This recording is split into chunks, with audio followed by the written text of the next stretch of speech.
राज्यात पहिलं पाऊल पत्रकारितेचं जगावेगळं. नमस्कार लाईव्ह. आम्ही करणार आहोत पत्रकारिता सर्वसामान्यासाठी, प्रत्येकाच्या सन्मानासाठी. आम्ही तुम्हाला मिळवून देणार आहोत तुमचे हक्क. आमचा लढा असणार आहे तुमच्या प्रत्येक वेदनेसाठी. नमस्कार live. WhatsApp, Facebook, Twitter, email यांच्या माध्यमातून तुम्हाला मिळणार आहे जगाची खबरबात. नमस्कार लाईव्ह, बातमी तुमच्या जवळ.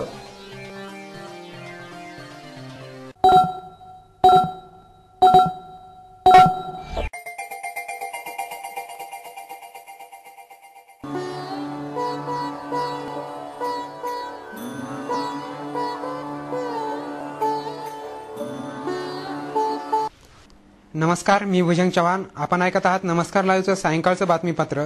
सुरुवातीला हेडलाईन्स. कोळसा घोटाळ्यावरून यूपीए आणि एनडीए दोघांचेही हात काळे. सुप्रीम कोर्टाने कोळसा घोटाळ्यावरून ओढले ताशेरे. सूर्यकांता पाटील यांच्यासह काँग्रेस आणि राष्ट्रवादीचे 32 नेते भाजपाच्या संपर्कात. एकनाथ खडसे यांचा गौप्यस्फोट. आचारसंहितेच्या पार्श्वभूमीवर पालकमंत्री डी.पी. सावंत यांनी केले विविध रस्त्यांचे लोकार्पण. डॉक्टर सदानंद मोरे यांची घुमान साहित्य संमेलनाच्या निवडणुकीत उडी. आता बातमीपत्र विस्ताराने. गेल्या दशकभराच्या काळात यूपीए सरकारकडून करण्यात आलेल्या कोळसा खाण वाटपामध्ये कोणत्याही प्रकारची पारदर्शकता नव्हती, असे स्पष्ट करीत सर्वोच्च न्यायालयाने सोमवारी 218 कोळसा खाणीचे वाटप बेकायदा ठरविले.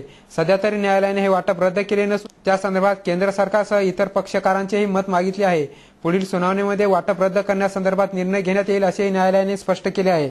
सरन्यायाधीश आर.एम. लोढा यांच्या नेतृत्वाखाली 3 न्यायाधीशांच्या खंडपीठामध्ये सोमवारी या प्रकरणी सुनावणी झाली.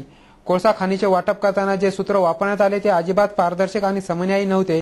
त्याचबरोबर हे वाटप करताना मार्गदर्शक तत्वाचेही बऱ्याच वेळा उल्लंघन करण्यात आल्याचेही दिसून आले, असेही न्यायालयाने स्पष्ट केले आहे. काँग्रेस आणि राष्ट्रवादीचे 32 नेते भाजपाच्या संपर्कात असल्याचा गौप्यस्फोट भाजपाचे नेते एकनाथ खडसे यांनी केला आहे. ते एका वृत्तवाहिनीशी बोलत होते.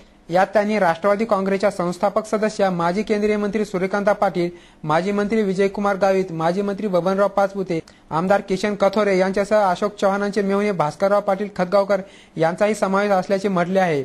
एकेकाळी ज्यांनी राष्ट्रवादीच्या उभारणीत मोलाचा वाटा उचलला, जे शरद पवारांच्या सर्वात जवळचे आणि विश्वासू मानले जात होते, त्यांनीच पवारांची साथ सोडण्याचा निर्णय घेतल्याचे खळबळजनक वक्तव्य त्यांनी केले आहे. विधानसभा निवडणुकांचे बिगुल लवकरच वाजणार आहे. त्यानंतर आचारसंहिता लागू झाल्यास नेते मंडळींना कोणत्याही कामाचे भूमिपूजन अथवा लोकार्पण करता येणार नाही. म्हणून आता ही नेते मंडळी जाहिरातबाजी करण्यासाठी लोकार्पण आणि उद्घाटनाच्या कामाला लागले आहेत. नांदेड उत्तरचे आमदार डी.पी. सावंत यांनी आज आपल्या मतदारसंघातील विविध विकास कामांचे लोकार्पण केले. शहरातील लेबर कॉलनी, काबरानगर, परिमलनगर आदी भागांमध्ये पालकमंत्र्यांनी आपला धावता दौरा करून वेगवेगळ्या सिमेंट रस्त्यांचे लोकार्पण केले. यावेळी त्यांच्यासोबत उपमहापौर आनंद चव्हाण, नगरसेवक किशोर भवरे, तालुकाध्यक्ष मारुती पाटील, वीरेंद्र कान्होजी, संदीप सोनकांबळे यांच्यासह काँग्रेसचे कार्यकर्ते मोठ्या संख्येने उपस्थित होते. पालकमंत्री डी.पी. सावंत यांनी या लोकार्पण कार्यक्रमाच्या अनुषंगाने आपल्या मतदारसंघातील कार्यकर्ते आणि मतदारांच्या भेटीगाठी घेऊन आगामी विधानसभेच्या दृष्टिकोनाने कानोसा देखील घेतला. विधानसभेच्या आचारसंहिता या आठवड्याच्या शेवटच्या टप्प्यात लागण्याची शक्यता असल्याने त्यानंतर कोणत्याही शासकीय कार्यक्रम आयोजित करता येणार नाहीत. त्याकरिता नेत्यांनी ही लगबग चालवली दिसून येत आहे. वेळ झाली छोट्याशा विश्रांतीची. तुम्ही ऐकत राहा नमस्कार लाईव्हचं बातमीपत्र. आरोग्य, व्यवसाय, शिक्षण व आर्थिक प्रगतीतील अडथळ्यांचे मूळ कारण म्हणजे वास्तुदोष. आमच्याकडे कौटुंबिक अडचणी, व्यवहारातील समस्यांवर खात्रीशीर सल्ला मिळतो. आपल्या राहत्या घराचे वास्तुदोष काढा आणि झपाट्याने प्रगती करा. नवीन बांधकाम वास्तुतज्ञाच्या सल्ल्यानेच करा. आमच्याकडे वास्तुविषयक सल्ला तसेच रत्न व रुद्राक्ष वापराबद्दल खात्रीशीर मार्गदर्शन मिळेल. संपर्क इंजिनियर अनिरुद्ध शिरसाट, 97 64 02 22 99. शुभेच्छा पाठवा सुंदर बुकेसह. संपूर्ण भारतात आणि 190 देशात कुठेही बुके पाठवण्याची सोय फक्त फ्लॉवर अँड फ्लॉवर्सवर.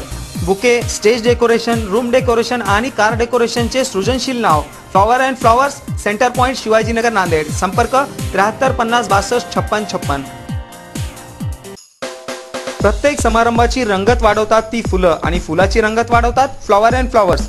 वुडन, सिरॅमिक आणि ग्लास फ्लॉवर पॉटसाठी तसेच स्टेज डेकोरेशन, रूम डेकोरेशन आणि कार डेकोरेशनसाठी संपर्क करा. Flower and flowers, Shivajinagar, Nanded. संपर्क 73 50 62 56 56. प्रत्येक कार्यक्रमाची रंगत वाढते आकर्षक स्टेज डेकोरेशननी. घर कार्याला शोभा येते सुशोभित मूर्ती आणि फर्निचर सजावटीने. लग्न उत्सवातील स्टेज डेकोरेशन, शाळेचे प्रोजेक्ट, सजावटी आणि थर्मोकॉलच्या आकर्षक मूर्तीसाठी संपर्क करा राष्ट्रीय पुरस्कार प्राप्त डेकोरेटर रवींद्र पाठक यांच्याशी. संपर्क 9922 90 99 74. घर बांधकाम, हॉटेल, मॉल, महाविद्यालय, बंगलो तसेच रुग्णालय बांधकामासाठी लागणारे vitrified tiles, wall tiles, granite, Kadappa, sanitaries item, तांडूळ मिळण्याचे एकमेव ठिकाण म्हणजे सारडा ग्रेनाइट्स अँड मार्बल. घराच्या सुशोभीकरणासाठी बाथरूम, टॉयलेट, पार्किंग, किचनवटा आदींची उभारणी मार्बल शिवाय होणार कशी? त्यासाठी संपर्क करा Sarda granites and marble, Vidyutnagar Nanded. तसेच गुंडेवार पेट्रोल पंपाजवळ आनंदनगर नांदेड. संपर्क 94 23 03 50 35. नांदेडच्या खवय्यांसाठी शुद्ध शाकाहारी आणि रुचकर भोजनाची उत्तम व्यवस्था. स्पेशल थाली दालबाटीसाठी प्रसिद्ध भोजनालय. आमरस, श्रीखंड, गुलाबजामुन, मठ्ठ्याचा आस्वाद घ्यायचा असेल तर अवश्य भेट द्या. खमंग, चटपटीत आणि रुचकर जेवणासाठी सुंदामाता भोजनालयाशिवाय पर्याय नाही. सुंदामाता भोजनालय, जुना मुंडा, नांदेड. विश्रांतीनंतर पुन्हा एकदा आपलं स्वागत. विधानसभा निवडणुकाचे बिगुल लवकरच वाजणार आहे. त्यानंतर आचारसंहिता लागू झाल्यास नेते मंडळींना कोणत्याही कामाचे भूमिपूजन अथवा लोकार्पण करता येणार नाही. म्हणून आता ही नेते मंडळी जाहिरातबाजी करण्यासाठी लोकार्पण आणि उद्घाटनाच्या कामाला लागले आहेत. नांदेड उत्तरचे आमदार DP सावंत यांनी आज आपल्या मतदारसंघातील विविध विकास कामांचे लोकार्पण केले. शहरातील लेबर कॉलनी, काबरानगर, परिमलनगर आदी भागांमध्ये पालकमंत्र्यांनी आपला धावता दौरा करून वेगवेगळ्या सिमेंट रस्त्यांचे लोकार्पण केले. यावेळी त्यांच्यासोबत उपमहापौर आनंद चव्हाण, नगरसेवक किशोर भवरे, तालुकाध्यक्ष मारुती पाटील, वीरेंद्र कान्होजी, संदीप सोनकांबळे यांच्यासह काँग्रेसचे कार्यकर्ते मोठ्या संख्येने उपस्थित होते. पालकमंत्री DP सावंत यांनी या लोकार्पण कार्यक्रमाच्या अनुषंगाने आपल्या मतदारसंघातील कार्यकर्ते आणि मतदारांच्या भेटीगाठी घेऊन आगामी विधानसभेच्या दृष्टिकोनाने कानोसा देखील घेतला. विधानसभेच्या आचारसंहिता या आठवड्याच्या शेवटच्या टप्प्यात लागण्याची शक्यता असल्याने त्यानंतर कोणत्याही शासकीय कार्यक्रम आयोजित करता येणार नाहीत. त्याकरिता नेत्यांनी ही लगबग चालवली दिसून येत आहे. संत साहित्याचे गाडे अभ्यासक सदानंद मोरे यांनी साहित्य संमेलनाच्या अध्यक्षपदाच्या निवडणुकीमध्ये उडी घेतली आहे. यंदाचा अखिल भारतीय मराठी साहित्य संमेलन पंजाबमधील घुमान येथे होणार आहे. या निवडणुकीमध्ये ज्येष्ठ समीक्षक श्रीपाल सबनीस, साहित्यिक भारत सासने हे देखील निवडणुकीमध्ये उडी घेण्याच्या तयारीत आहेत. त्यामुळे डॉक्टर मोरे यांच्यासमोर साबनीस आणि सासने यांचं आव्हान राहण्याची शक्यता आहे. भाषा आणि संस्कृतीच्या भिंती भेदत आपल्या संतवाणीचे सूर नामदेवांनी थेट घुमानमध्ये पोहोचले. याच पार्श्वभूमीवर यंदाचा 88वा साहित्य संमेलन येथे पार पडत आहे. आता बातम्या संक्षिप्त स्वरूपात. उस्माननगर भागातील 30 वर्षीय इस्माचा खून प्रकरणी 6 जणांवर गुन्हे दाखल. श्रावणाच्या शेवटच्या दिवशी पावसाची नागरिकांना हुलकावणी. शेवटी पुन्हा एकदा हेडलाईन्स. कोळसा घोटाळ्यावरून UPA आणि NDA दोघांचेही हात काळे. सुप्रीम कोर्टाने कोळसा घोटाळ्यावरून ओढले ताशेरे.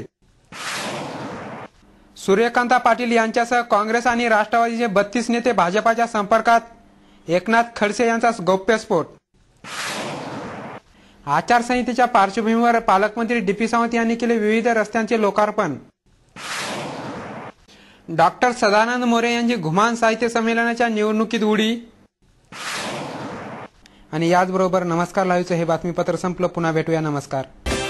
जग आता जवळ आले. जवळ म्हणजे किती? अगदी तुमच्या मुठ्ठीमध्ये. तुम्हाला माहित नसतं की तुमच्या आजूबाजूला घडते काय, पण मी सुदेशना धुतमल सांगणार आहे तुम्हाला आजूबाजूच्या ताज्या घडामोडी. आमची पत्रकारिता असणार आहे समाजातील भोंदूगिरी पोखरून काढणारी. मी भुजंग चव्हाण तुम्हाला सांगणार आहे विकसित डोळसपणा समाजातल्या शेवटच्या टोकापर्यंतचा.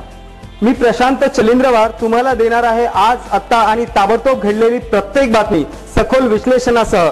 नमस्कार लाईव्ह, बातमी तुमच्याजवळ.